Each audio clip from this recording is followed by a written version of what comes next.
some real money in the room. Man, it is, but for you, is that not scary, man? I just watched you go in. There was you were going in on fat people at one point.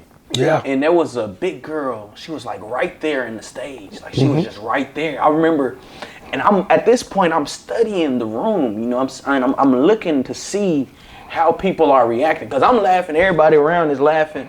But now you talking about, you know, you get people individually. You know what I'm saying? So it's like some people laughing at. And then I see you talk about the big people, and you even made a comment like, man, you probably sitting next to somebody and don't want to laugh because they big ass right there. You know, McDonald's. Right. You know what I'm saying? Yeah. Shout out to the McDonald's shirt. You know what I'm saying? I see it. But you know, like, how do you stand on that? I watched you go through the Lizzo shit, and you still standing on, you know, business. Yeah, I mean, you know, listen, man, we in Houston, but, you know, I always say this whenever I'm performing in Florida, you know, and people kind of allude to that same thing. Like, man, how do you comfortable with, like, man, I'm in Florida, man, I stand my ground, you know? So it's like, you know, I stand your ground out here. Yeah, too. I mean, listen, no matter where I am, I'm going to stand my ground. Comedy is my ground.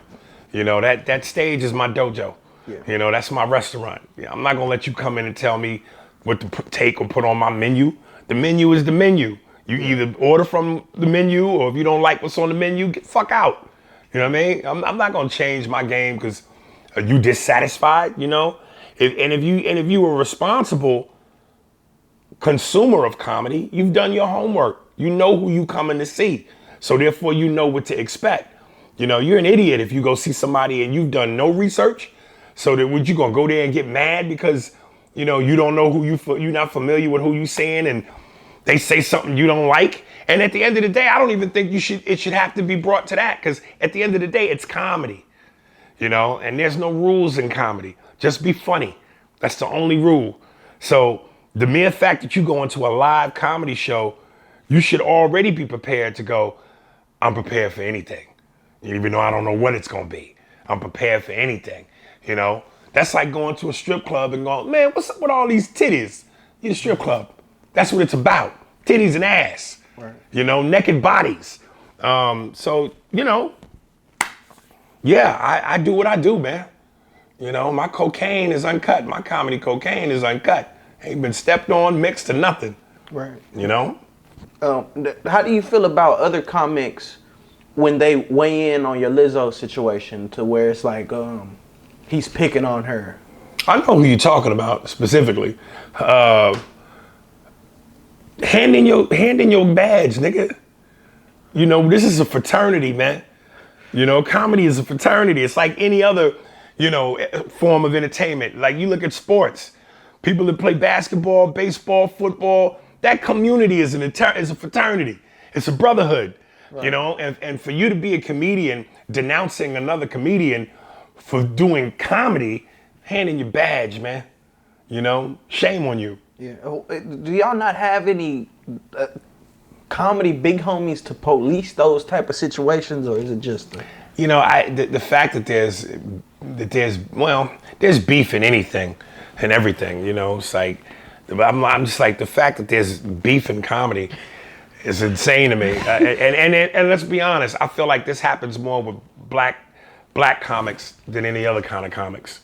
Right. Black people, I just think we've been born and bred to some degree. It's been ingrained in us to have crabs in a barrel mentality, you know. And I don't want to get too deep off into it, but you know, I think, you know, some of that comes from slavery, you know, from our very beginning.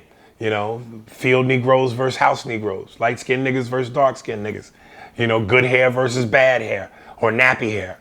You know what I'm saying? Like, that's always been ingrained in us from slavery, for us to pit each other, for us to be pitted against one another.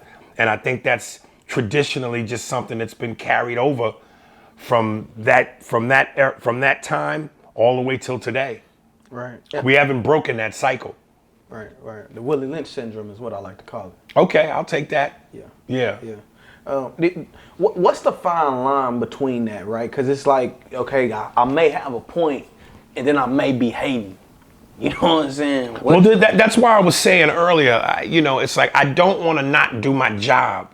And with comedy, when you look at something on the news or you hear a certain story that's just so outlandish and wild and over the top, it's an instinct. Like, without thinking, your comedic muscle starts to flex. Like, oh my God, we see the comedy in that situation was something that's begging to be addressed. But towing that line between, all right, is what I'm doing, is what I'm saying coming off comedic, or is this borderline hating?